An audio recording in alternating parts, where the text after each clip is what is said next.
Пораката е следнава. Сакаме чист воздух. Сакаме да запрат, да чадат оджаците од фабриките, кои што се наоѓаат во непосредната близина на населбата Автокоманда и пошироко во општина Газибаба. Сакаме да почне да работи државниот инспекторат.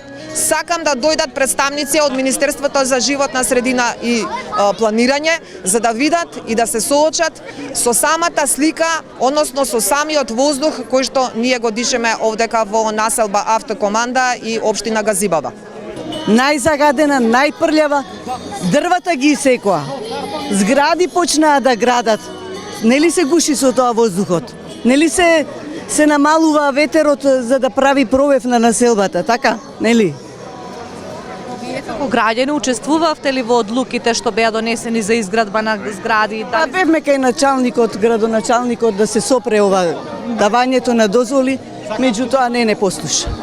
Уште во јануар-февруар месец. Уште не беше нигде почнато градењето. Ние од нашата зграда отидовме неколку членови, меѓутоа све тоа беше ништо да ви кажам. Колку е загадено и на што се должи тоа? Знаа фабриките околу нас, поготово железара. Имаат ли филтри тие? Тоа не знаеме, кажуваат властиве дека имаат, али ние се гушиме, се труеме. Мислам дека е овдека за овој народ овдека што е колку се собрани е малци, што не го прават тоа. Издавањето на градежните маркици и она што представува во момент градба во Автокоманда се работи по стариот генерален юридички план кој што е донесен уште во 2012 година. Тој ќе трае до наредната година, каде што веќе почнуваме иницијатива за отпочнување на нов детален юридички план. Што ја труе Газибаба? Значи, покрај индустријата, која што гарантирам дека во 15 домашните ложишта и она што представуваат е основен проблем за загадувањето и старите автомобили. И нормално дивите депонии кои што ги имаме, кои што секојдневно се палат на различни локации. Само за инсталатура во вчерашниот ден, покрај делот во Мажари, имавме два пожари во Вардариште. Значи, на дивите депонии.